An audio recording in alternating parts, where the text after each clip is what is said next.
Bristol Community College, Mathematics with Dan Avedikian, Math 060, Topics in Developmental Mathematics, Section 2.3, Problem 3. This is Section 2.3, Problem 3. It says write the fraction in simplest form, and we have 28 over 60. So what you want to do is find the largest value that will divide into both evenly. Now at a quick glance they're both even, so I know I can start by cutting them both in half, and that might not be the biggest value that divides in evenly, but any step you can take to make the numbers smaller is a step in the right direction. So I know that half of 28 is 14, and then half of 60 is 30. And as I look at the result, 14 over 30, I see that I can reduce again. They're still both even, so I can at least cut them in half.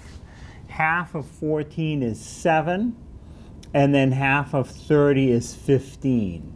Now, can I go any further? And the answer is going to be no, because there's no number that divides into both 7 and 15 evenly. So in its simplest form, 28 over 60 will reduce to 7 over 15.